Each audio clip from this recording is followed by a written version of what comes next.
E aí, morador de youtuber, aqui quem fala é o Daniels e sejam bem-vindos aqui a mais um vídeo. No vídeo de hoje eu irei comentar sobre uma teoria que eu acho bem legal e que eu gosto de pensar que é verdade. Na maioria das vezes eu não aviso, né, mas vou avisar dessa vez. Esse vídeo conterá spoilers aí da sexta temporada e também de todos os livros de Game of Thrones até então.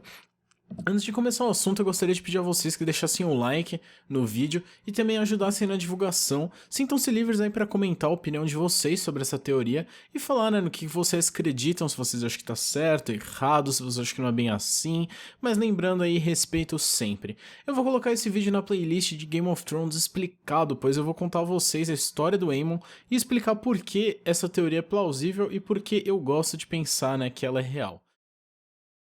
Aemon Targaryen é o terceiro filho do rei Maekar, o primeiro, e seu avô era rei Daeron II, que teve 4 filhos e 3 filhas. Devido a muitos herdeiros, problemas podiam ser causados no futuro, né? E Daeron então enviou Aemon para estudar na cidadela para se tornar um mestre. Ele forjou a sua primeira corrente, se tornando de fato um mestre, e trabalhou até que seu pai ascendeu ao trono de ferro, chamando seus filhos para trabalhar na corte e servirem ao seu lado. Aemon já era alguém honrado, né, e sabia do seu dever, se recusou dizendo que aquele lugar pertencia ao grande mestre e ele usurparia, né, aquela posição. Então ele resolveu servir o seu irmão Daeron Targaryen. Aegon aparece na saga O Cavaleiro dos Sete Reinos, que se passa 90 anos antes das Crônicas de Gelo e Fogo, e ele é irmão de Aegon V, Aerion Targaryen e Daeron Targaryen também. Após a morte de seu pai, Rei Maekar, ou Maika, como ele chama na série, um grande conselho foi reunido, e o grande conselho é um conselho, né, real para decidir qual será o futuro do reino, quem será indicado como próximo rei. Então, um grande conselho só é chamado em situações bem extremas de que às vezes o primeiro filho legítimo não é uma pessoa muito boa, né, para reinar. E eles resolvem passar, ou o herdeiro recusa o trono, né? Muitas vezes isso acontece também. O Grande Conselho foi reunido para decidir o sucessor do trono, e após passar pelos irmãos de Aemon, Aerion Targaryen e Daeron Targaryen, o trono chegou até Aemon, que recusou e apontou seu irmão mais novo, Aegon, como melhor opção, também conhecido como Egg, o fazendo ficar conhecido como Aegon o Improvável, porque ele era o último da linha de sucessão e acabou se tornando rei. Aemon então decidiu se juntar à Patrulha da Noite para que ele não pudesse ser usado contra o seu irmão em algum tipo de plano pelo trono e tudo mais, apesar que alguns acreditam, né, no grande plano dos Maestres aí contra a magia, contra os Targaryen, e como Aemon tinha sangue de dragão, alguns gostam de acreditar, né, que os Maestres mandaram Aemon para a muralha pois eles não confiavam em alguém, né, relacionado com algo mágico. O Aegon então mandou uma guarda real escoltar Aemon em um dos maiores navios da frota real, conhecido como Dragão Dourado. Essa foi basicamente a vida de Aemon, até o ponto que o conhecemos na série. Porém, um grande fato que começou a gerar essa teoria, e que eu irei explicar a vocês, é que o Rhaegar Targaryen trocava muitas cartas com o Aemon, e gostava, né, do parente distante que ele tinha. Ele via o Aemon como um mentor, como alguém para ajudá-lo, então ele pedia vários e vários conselhos e trocava, como eu disse, várias e várias cartas. Então por que não confiar em Aemon e contar sobre as profecias que ele acreditava, do príncipe que era prometido, ou que ele teve um filho com a Lyanna Stark e gerou uma guerra?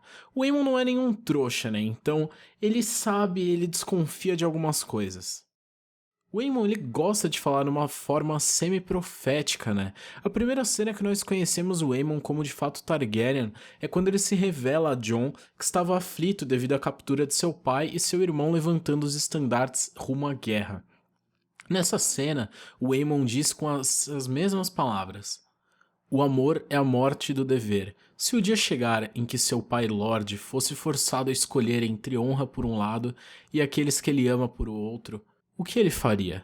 Até aí a conversa está bem normal, mas nas próximas falas, né, Aemon dá uma piscadinha aí a R mais L é igual a J e dos acontecimentos que nós vimos na Torre da Alegria, de uma forma até que bem poética. Aemon continua dizendo: "O que é a honra em comparação ao amor de uma mulher? E o que é o dever comparado à sensação de um recém-nascido em seus braços ou o sorriso de um irmão?" Depois ele segue dizendo e Jon se revolta, falando que ninguém entende. Então Aemon revela que durante todo o seu tempo na patrulha, os deuses testaram a sua resistência à muralha, que ele apenas recebeu a notícia da morte e destruição da sua casa Targaryen e da Guerra do Usurpador e não pôde fazer nada. Em primeira mão, parece que o Aemon está se referindo a si mesmo quando ele fala essas palavras. Porém, se analisarmos os fatos, eles se encaixam fazendo referência a Ned e até mesmo Rhaegar.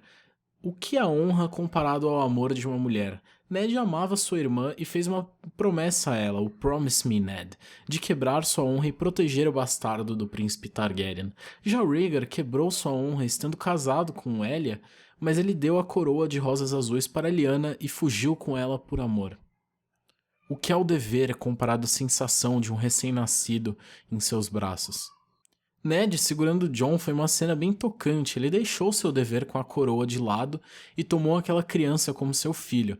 Já Rhaegar nem teve a oportunidade de segurar o Jon, mas ele também teve um menino, Aegon, e também uma menina com Elia.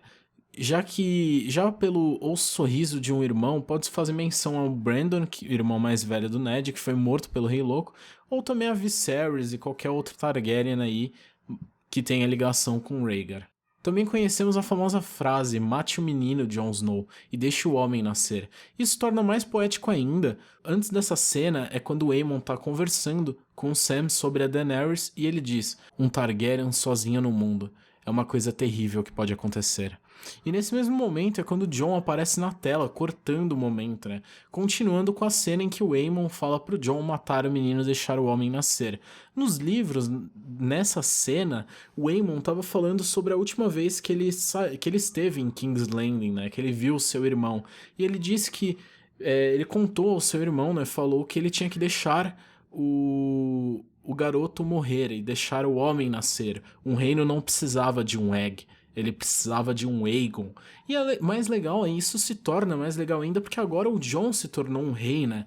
Depois de tudo que aconteceu. Mas e vocês param pra pensar, né? Por que o Aemon não contou ao Jon sobre a verdade? Mesmo que Rhaegar não contasse a ele que de fato teve um filho, o Aemon soube das causas da rebelião e ele pode muito bem imaginar o que aconteceu.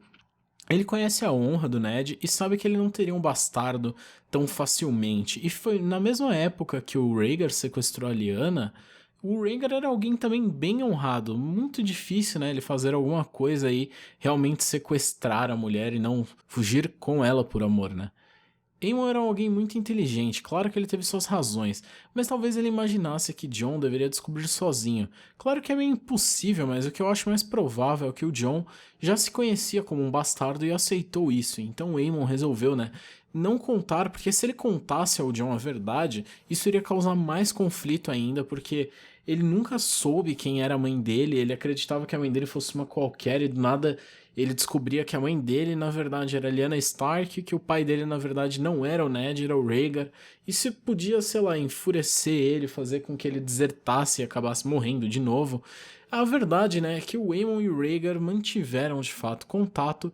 O Sam pode encontrar, nem que seja uma carta escondida destinada ao Aemon, na cidadela, e que ele tomou posse, ele pode guardar e contar ao Jon de alguma forma, mas eu fiz um vídeo falando sobre isso, eu vou deixar o link na tela e também na descrição.